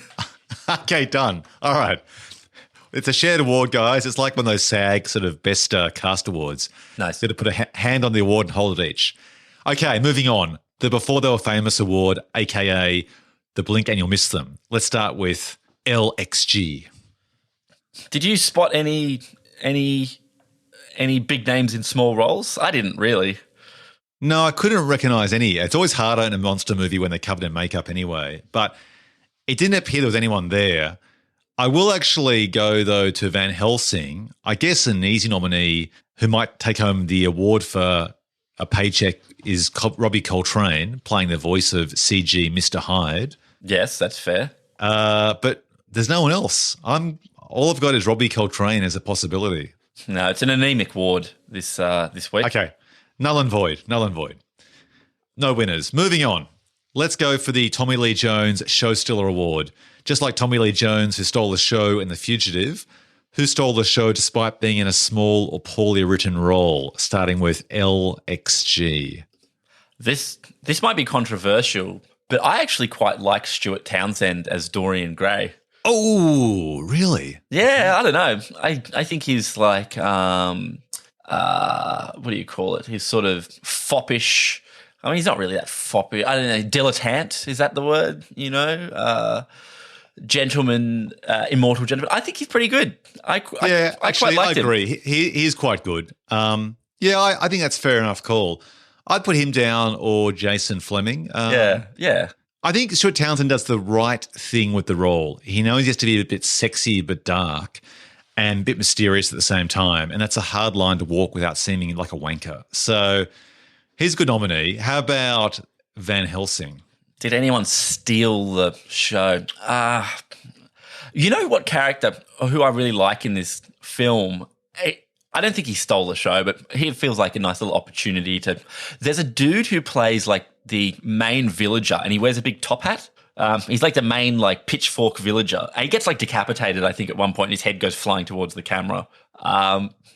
I've always quite enjoyed the way he performed his role. I believe the actor's name was Tom Fisher, but I would not say it was a scene stealer. This is just a little opportunity to say I like what you did there, Tom, with your top hat role. God, you clearly have a fetish or an obsession with hats. Hats. Yeah. No, this is a big hat. I like hats of all his sizes. character's name, actually in IMDb, is called Top Hat. Oh, there we go. All right, moving on. Top Hat gets it. Well done, Mr. Fisher. Let's go to the Mickey Rourke Award, named in honour of the troubled actor who squandered his chance to kick on with bigger roles. Who didn't make the most of their opportunities after appearing in these films? Start with LXG. Oh, well, again, the whole cast. Yeah, and Norrington, the director. And I think, sometimes we neglect the behind the camera guys, but yeah, I mean, maybe. It's got to be Norrington, right? Norrington. I mean, to not make anything else. If you've directed Blade, that was a big success critically with the fanboy community in the box office and, launched a trilogy. You've then done this film. It's pretty amazing to not kick on with anything else. Like his IMDb filmography goes Death Machine 94, Blade 98, The Last Minute 2001, Extraordinary Gentleman 2003. I mean, he's been sent straight to director's jail, and many other directors have been paroled for a lot less worse infringements than this one. Yeah, give it to Norrington. I don't know what The Last Minute is. Have you seen The Last Minute? No, I haven't. But before we move on from that, I've got to say, Stephen Sommers, not that dissimilar. So he did kick on after this film to do the first G.I. Joe film, Rise of Cobra. But he's been missing in action since then as well. He did a 2013 little film, unquote, $27 million called Odd Thomas that was caught up in its release for various contractual reasons. And then nothing since. So for a guy who made a bucket load of cash, Catch Me If You Can, not the Tom Hanks version. Oh, sorry, not the Leonardo DiCaprio version. And Tom Hanks. And Tom Hanks, you're right. Depends who you like the most. Not The Adventures of Huck Finn, Jungle Book, Deep Rising, The Mummy, Mummy Returns, Van Helsing, G.I. Joe. Then there's Odd Thomas, and then there's just nothing since. Yeah. So essentially he's been kind of missing in action for 11 years, more or less, which is quite remarkable.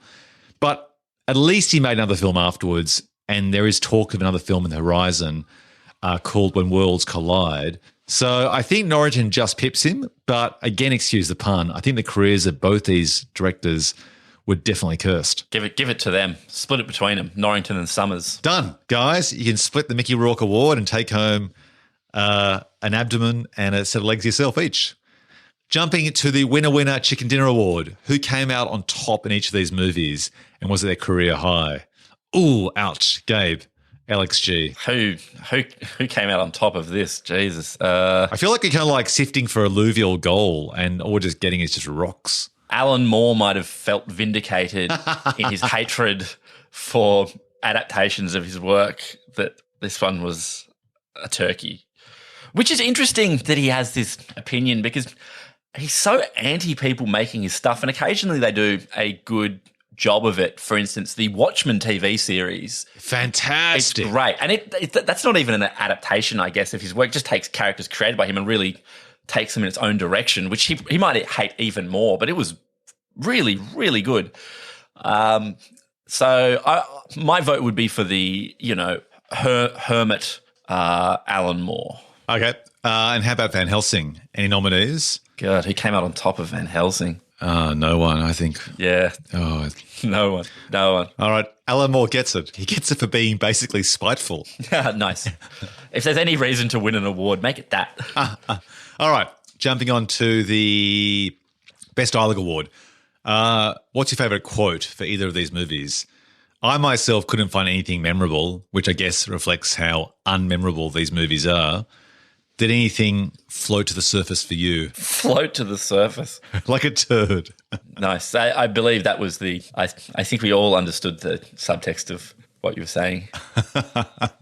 No, certainly not in when you're watching it, you're like, God, I'm going to be talking about those, how polluted her womb is forever. Is that a quote, is it? No, that's from Scarface. Your womb is so polluted. And it's one of those lines that sticks with you forever. I don't know why. That's the line that popped into my head in this exact moment.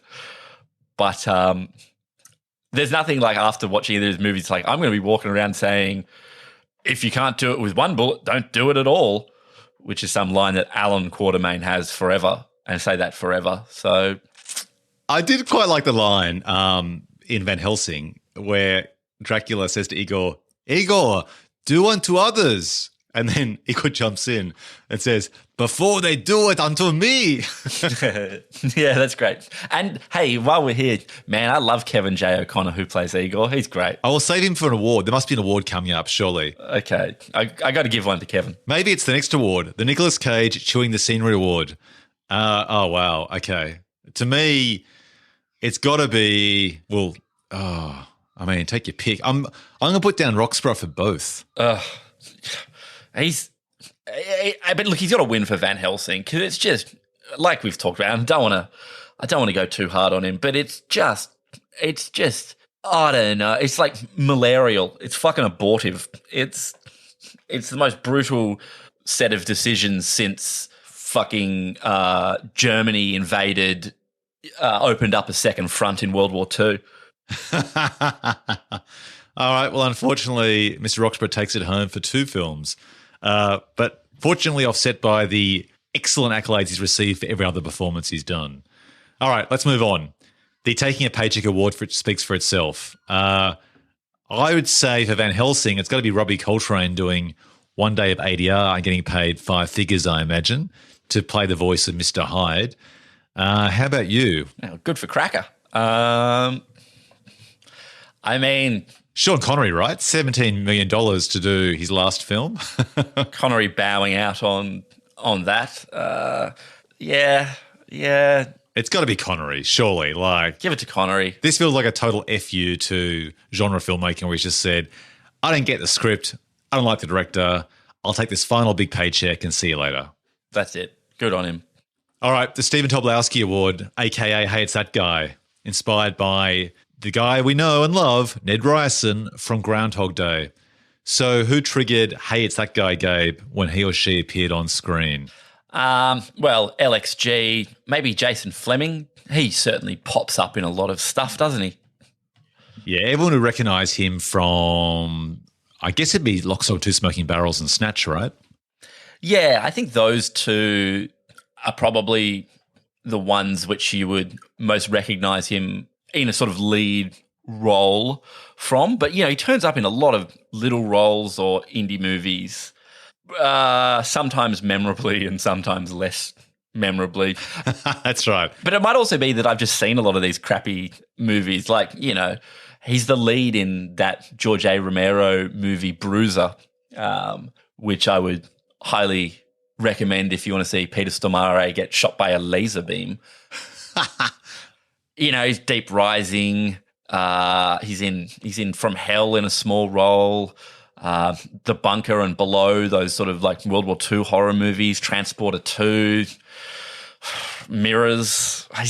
Isn't Jason Fleming the guy who is always cast as a supporting character in a big budget Hollywood movie, but then plays the lead character in a lower budget, less publicized movie? Totally. Basically, he's a character actor in big movies and he's a lead actor in small movies where they're just thankful to have his name to ride the coattails of that brand recognition. Totally. And look, for Van Helsing, maybe this is where I can give the award to Kevin J. O'Connor, who was an actor. He's in all of Stephen Sommers' movies. He's great in Deep Rising, but he's pretty memorable as in The Mummy. He plays Benny, the kind of duplicitous sidekick to Brendan Fraser, and he's great in that. All right, let's give it to Kevin J. O'Connor. Yeah. I feel like Jason Fleming's been awarded this award before, or at least will crop up again. So, yeah, Kevin J., it's no Oscar, but the Stephen Tobolowsky Award is waiting here for you. Otherwise, we'll FedEx to you. Let's move on. The Delroy Lindo Award for great actors who aren't cast often enough, starting with LXG. Do you think, Ben, there's the potential for too much overlap with these two awards? Because I'm just going to say the same two guys again. Like, I want Fleming in more stuff and I want Kevin J. O'Connor in more stuff. Well, to me, there's a difference because one is someone you recognise a lot who isn't necessarily a great actor. Right. And the other award is someone who is a great actor who isn't cast enough. Okay. So you can be, they're mutually exclusive. No, it's a fair point you make. So who would you therefore give it to if you couldn't give it to either of the two gents we've just mentioned? Well, I don't think these films were cast that well. Nazir Radin Shah, I thought was really good. I hadn't seen him much besides Monsoon Wedding.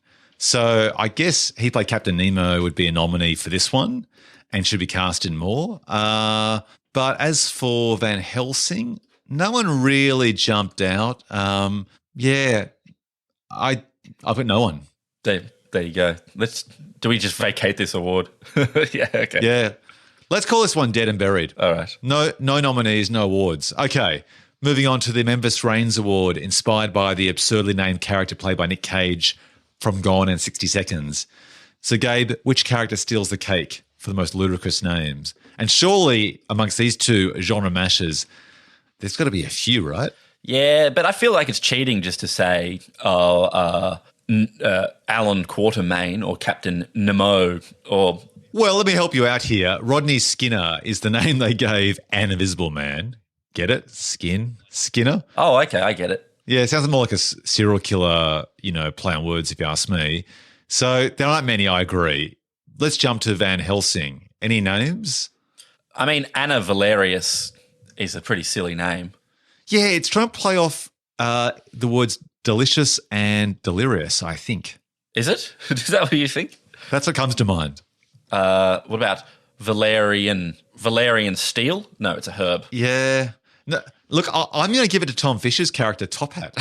Nice. I love the fact that IMDb, he's clearly been given just the typical extra name where in lieu of actual name you give a description as to the character, yet weirdly appears above Dr. Frankenstein, Mr. Hyde, and Dr. Jekyll in the IMDb priority as to who appeared. So, Top Hat? Sure. Top Hat certainly beats Barmaid.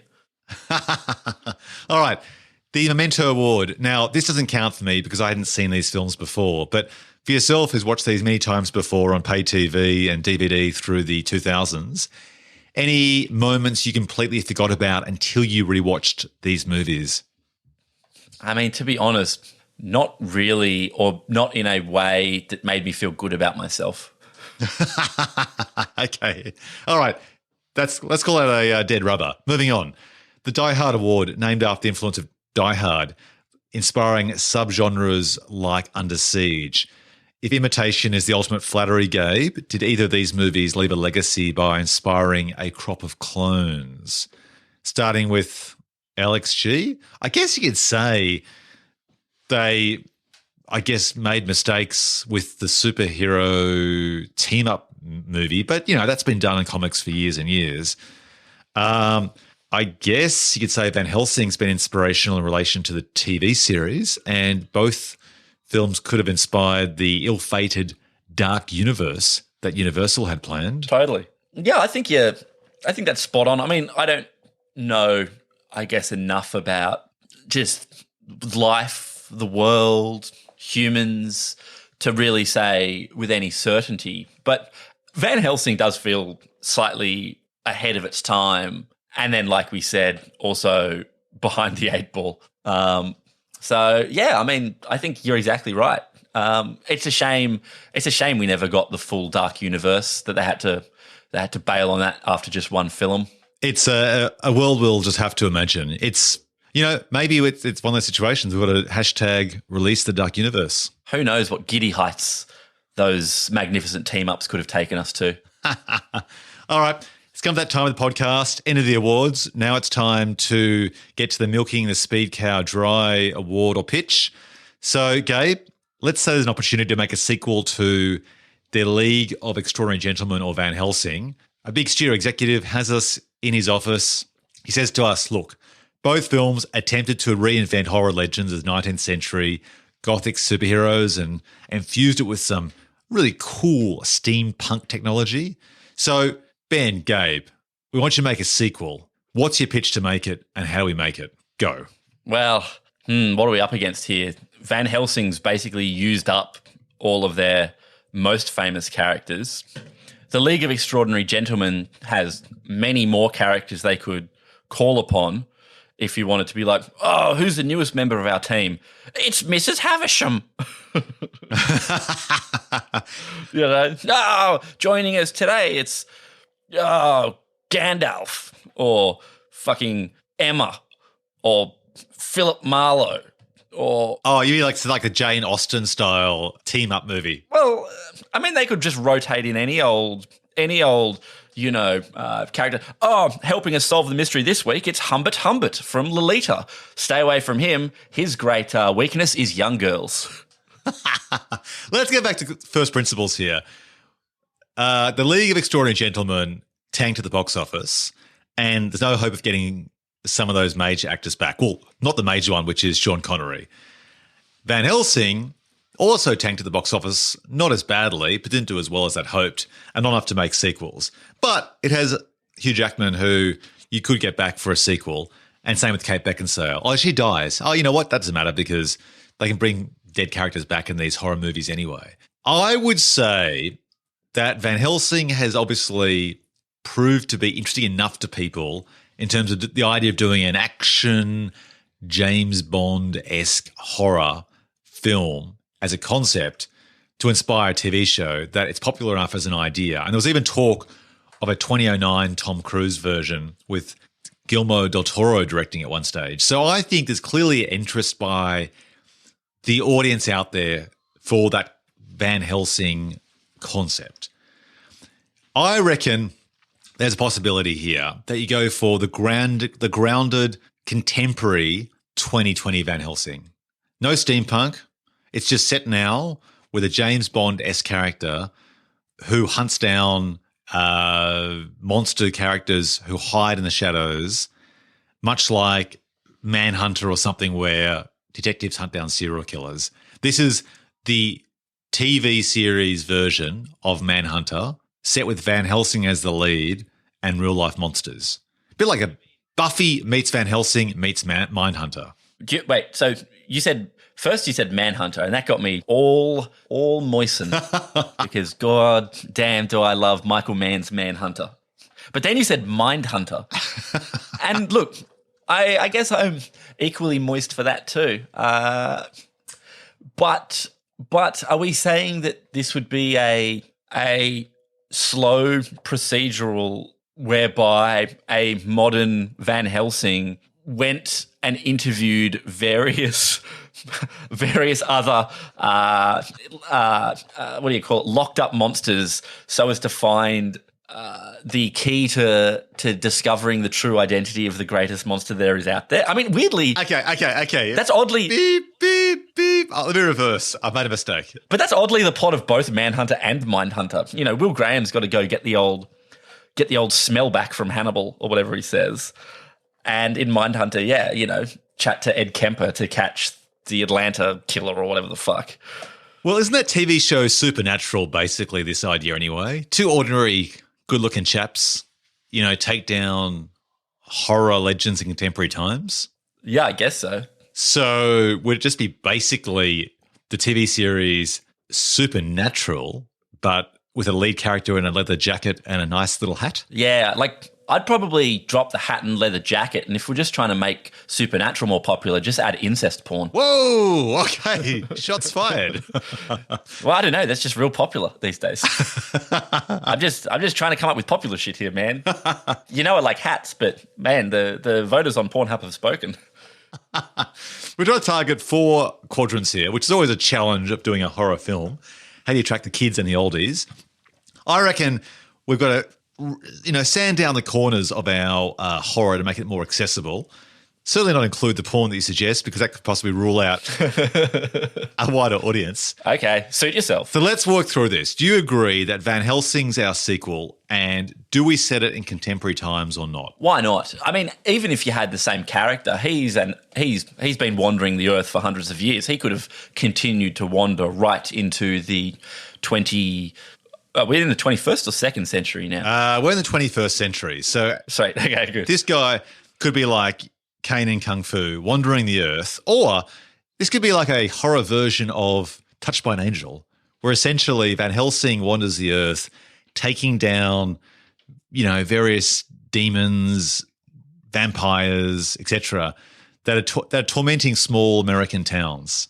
Okay, hey Ben, what about this? What about we flip it a little bit and I Am Legend the book, or like the theme of the book? What if it's about a team of monsters who get together to take down Van Helsing, because over the last 800 years, Van Helsing has decimated the population of memorable literary monsters, and the last few monsters remaining form together in a kind of reverse wild bunch to kill Van Helsing. Oh, I like this. So this is good. One of the great little twists at the end of Will Smith's I Am Legend is that you find out at the end. Okay, Richard Matheson's novel I Am Legend, but oh, sorry, go on. Sorry, I'm just trying to give an example that has box office appeal. Okay, the idea where you reveal as a twist that the hunter is the villain, and the hunted are the actually empathetic people more like us, is great. It just, like a light switch, flicks things to visualize in an entirely different way. What if we start the film for the first half, we follow Van Helsing as the ostensible hero, and then we do the reveal halfway through the movie, which is always a bit risky. It's always risky to do this, but we don't do it at the start or the very end as a twist. We do it halfway through. And perhaps they catch Van Helsing, or he kills one of them. In fact, you know what? There's a template already. It's Thor Ragnarok, where this happens. Or is it Captain Marvel? One of those movies. Captain Marvel. Captain Marvel, I haven't seen it, so you'll... Captain Marvel. So Captain Marvel, Ben Mendelsohn's alien, who is represented initially as like an alien terrorist, is revealed to actually be more like a Star Wars rebel or freedom fighter. That works for me. I like that. And so then what happens after that, Gabe? Well, I suppose the monsters team up, and let's say they met out 1,000 years of revenge against Van Helsing. How about this?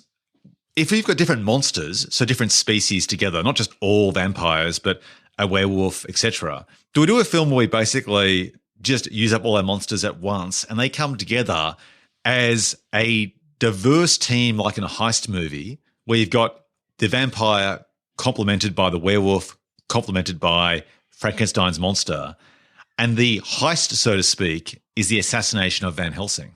Yeah, totally. So how does it end?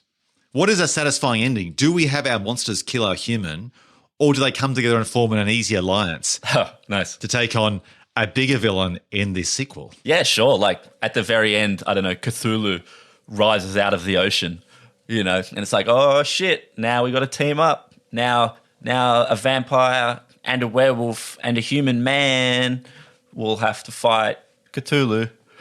So basically, Van Helsing is our Chris Evans. He doesn't have the same superhero powers as the other characters, but he's pretty good. He's good with a crossbow. Sure. What's our team up? At the very end, to bring it all home, we have this huge sort of bigger baddie appear, which leads to the sequel. Is it Dracula, Werewolf Man, or the Wolf Man? Werewolf Man. Is there a mummy? Do we have a mummy? Oh, yeah, you could. I think now we could jam a mummy in. I mean, basically, it's Monster Squad. All right. And we need a title for our sequel to Van Helsing. I have to say, I would watch this movie. I think it's a great idea. I'd watch a movie where I Am Legend, the Universal monsters. Look, this is the idea. These aren't just silly pictures. This is an opportunity to make some serious coin. Oh. So what's the title for our Van Helsing sequel? Van Van Helsing, Still Rising. Still right. Van Helsing. And the Monsters of the Universe. Van Helsing, A Song of Sixpence. Van Hell's Frozen Over. Monster Squad. Still hunting. Monster Squad 2. I don't know. I feel like we got to go away and work on a title, but the pitch is strong. Okay, let's go. A working title at the moment will have to be just Van Helsing, and we'll call it a reboot. And oh yeah, I think that's how you make a sequel to the Stephen Sommers great idea, bad execution film, Van Helsing. Untitled Van Helsing sequel. All right, Gabe, that brings us to the end of the show. A big thanks to our awesome sound editor and designer, Sam Haywood, for making this episode sound so incredible. Gabe, where can listeners find more of your work and musings this week? Twitter at Gabe Dowrick, but I wouldn't recommend it. I would. Gabe's hilarious on the tweets. Lies. Check him out.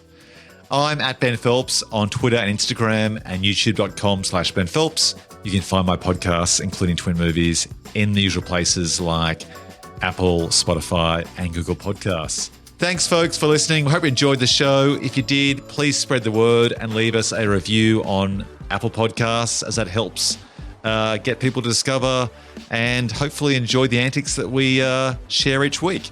Take care and stay tuned for another Twin Movies battle very soon. See you, Gabe. Goodbye.